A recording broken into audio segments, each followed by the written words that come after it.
vem cá, Janaína, você teve uma experiência disso. Você abriu, mesmo estando na igreja, você abriu a sua vida para os espíritos que agem nos filhos da desobediência. Sim, senhor. Normalmente, assim, os testemunhos, né, eles contam quando as pessoas elas chegam na igreja com os problemas e logo depois elas começam a obedecer e são abençoadas. No meu caso, foi o contrário. Eu fiz o oposto disso, né? Eu cheguei na igreja com vários tipos de doença. Eu tinha uma infecção na córnea dos olhos, quase me deixou cega. Eu tinha feridas pelo útero, hemorragias constantes, dores. E eu tinha bronquite asmática. Dessa forma, eu cheguei na igreja. Na vida sentimental, eu cheguei namorando um traficante de drogas. Nós chegamos juntos na igreja. Eu permaneci, ele não. E na vida familiar, por conta de não ter um crescimento com os meus pais, enfim, eu tinha uma mágoa muito grande, um receio muito grande, uma raiva muito grande dessa situação. Então, foi dessa forma que eu cheguei. E quando eu comecei a praticar a obediência na palavra de Deus, eu fui me libertando de tudo isso. Então, eu me libertei das doenças, a minha vida sentimental, Deus já começou a operar no meu coração, eu fui liberta.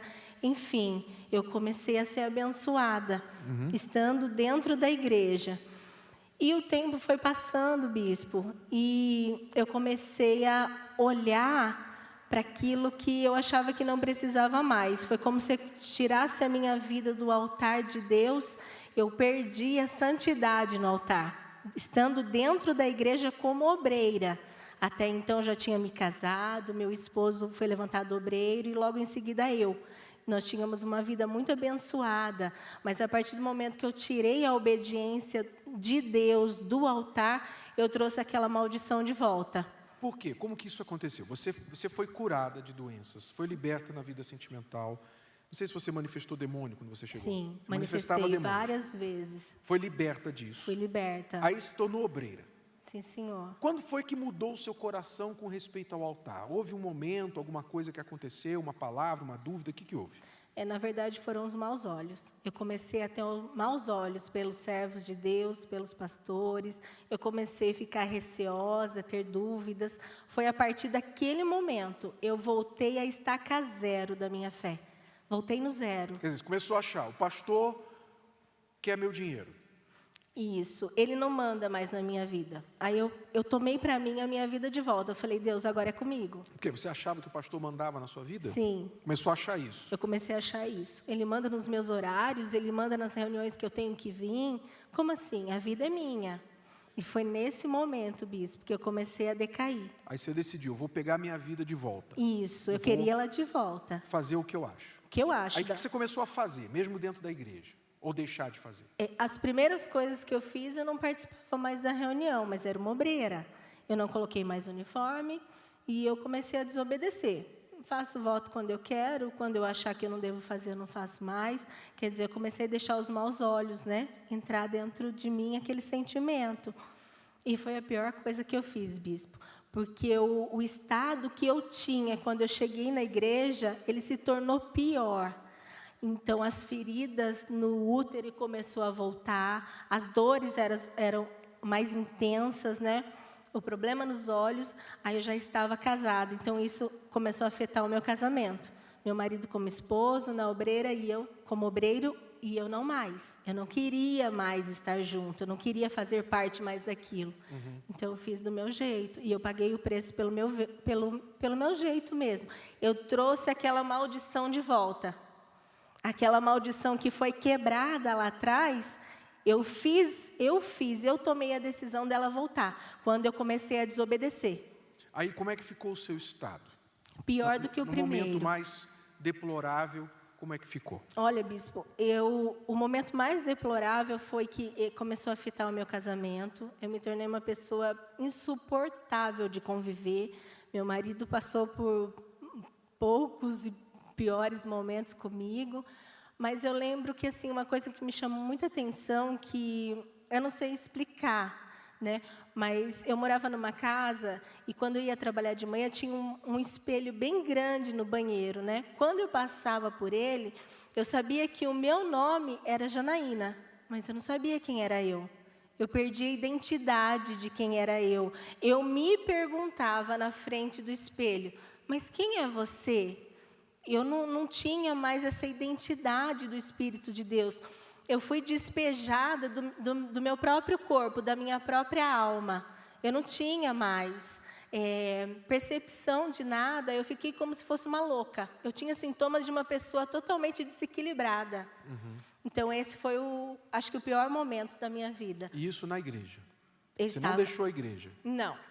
Eu estava dentro da igreja, mas não queria mais obedecer. Quanto tempo você ficou nessa situação, nesse estado de letargia espiritual? Eu acredito, bispo, que a partir de 1 ano, mais ou menos, eu fiquei até o momento que eu comecei a ter crises excessivas e mudança de comportamento. Meu esposo começou a perceber. E ele conversava comigo, mas eu não me abria, já estava decidida do que eu queria. E, enfim, chegou ao ponto de um domingo de manhã, quando nós íamos na igreja, eu manifestei com encosto dentro de casa. E o meu esposo junto. E aí, assim, ele teve que levar o pastor, enfim, né? Então, eu comecei do zero. Você voltou a manifestar demônio. Voltei. Depois de ser obreira. Depois de ser obreira. Eu não estava mais colocando uniforme há um tempo, por decisão minha mesmo, mas eu voltei. Eu voltei a manifestar com encostos. Mas o meu estado ele foi muito pior do que o primeiro. Então, aqueles encostos que já eram comigo lá atrás, eles voltaram e ainda voltaram mais forte. Porque, veja bem, eu não sei, não dá tempo aqui da gente também entrar nesse detalhe, você talvez saiba, mas há casos, no caso da Janaína, há casos como o caso da Janaína, em que a pessoa nunca foi liberta. Ela nunca foi liberta, ou seja, veio para a igreja e o diabo se escondeu. Ela não foi liberta, o diabo não saiu, ele se escondeu. Deu um pouquinho de trégua para a pessoa achou, estou liberta, e ela foi desenvolvendo dentro da igreja. Mas o diabo nunca saiu. E há casos em que realmente a pessoa foi liberta. Ela recebeu o Espírito Santo, foi liberta, mas o que aconteceu? O diabo, ele sempre vai tentar, como tentou Jesus, como tentou os discípulos, etc. Ele sempre vai tentar fazer a pessoa voltar, sair da obediência e voltar para a desobediência. Então ele vai soprar, vai falar alguma coisa na cabeça, vai tentar sujar o coração, por exemplo. Uma pessoa na igreja faz mal a você, aí você fica com o coração pesado com aquela pessoa, fica com mágoa daquela pessoa. Você sabe que você tem que perdoar, mas você não perdoa. Aí vai acumulando sentimento. Daqui a pouquinho você está com uma mágoa. Daqui a pouquinho você não está olhando mais para aquela pessoa. Daqui a pouquinho você está com raiva de outra pessoa. E aí você vai dando abertura. Quer dizer, então se você não vigia, por isso Jesus diz, vigiai e... Você tem que vigiar, pessoal. Presta atenção, eu sou bispo. Eu sou bispo. Mas se eu não vigiar, eu posso ficar endemoniado. Saul não ficou endemoniado? Judas, Satanás não entrou em Judas e era um dos 12 que estava com Jesus. Está lá escrito que Satanás entrou em Judas. Ora, não é porque você está na fé que você está, eu posso tirar férias de Deus, eu posso ficar tranquilo. Não, você tem que vigiar, nós temos que vigiar, guardar a nossa fé. Vigie, porque se você sai do caminho estreito, e é muito fácil sair porque é estreito, então você está abrindo a sua vida para de volta esse espírito que age nos filhos da desobediência, voltar a agir na sua vida. Que foi o que aconteceu com você. Como é que foi o seu caminho de volta? Como é que você conseguiu se libertar? Bispo, eu tive, em primeiro lugar, foi Deus, né, que me deu uma oportunidade de volta. Quando eu falei, eu quero, não foi fácil. Foi bem difícil, foi bem conturbado, os pensamentos eram muito fortes. Mas, primeiro Deus e depois o meu esposo. Ele me ajudou muito. Ele, quando eu queria desistir de novo, ele sempre esteve ali do meu lado. Ele nunca desistiu de mim. Né? Ele me falava, eu vejo você como uma alma, então eu tenho que estar do teu lado. Para qualquer momento, né? Não só nos bons, mas a gente vai passar junto por isso. E eu comecei do zero, eu fui sentar no banco de novo e fui buscar. Reunião de libertação, voltei ao dízimo, voltei à obediência, os votos no altar. E a partir do momento que eu fui me lançando, eu fui me limpando. Deus ele foi me limpando novamente. Então, mas eu precisei tomar uma decisão, bispo. E não foi uma decisão fácil. porque eu sabia de onde eu saí, eu já tinha provado daquilo. E quando eu perdi aquilo, eu me vi em desespero. Eu falei, e agora? O que vai ser da minha vida a partir de agora, né?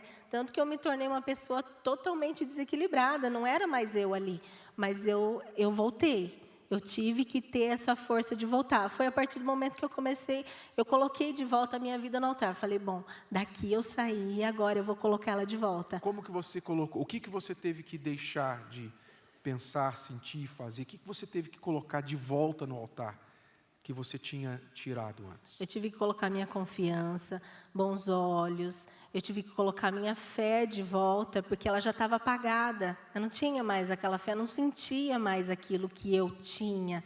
Então, eu tive que colocar o orgulho, né, o orgulho do que as pessoas vão falar de mim, o que vai acontecer comigo, o que elas vão achar de mim. Então, até o orgulho eu tive que colocar, tudo de volta. E, a partir de então, Deus ele foi trabalhando novamente. E eu fui me libertando, e fui obedecendo novamente, e Deus ele foi honrando, ele foi abençoando. Amém. Seu marido está aqui? Hoje ele não pôde vir, bispo, por conta do trabalho. Amém. Então hoje você está de volta em paz, Sim, recebeu o Espírito Santo. Sim, faz aproximadamente uns 10 anos que aconteceu isso, né? Essa experiência. E aí eu voltei de novo, hoje nós estamos novamente como obreiros, estamos bem, casamento abençoado, ele trabalha, tem o próprio negócio dele, a nossa vida hoje está abençoada. É uma bênção. Graças a Deus. Amém. Deus abençoe você. Muito obrigado. Amém?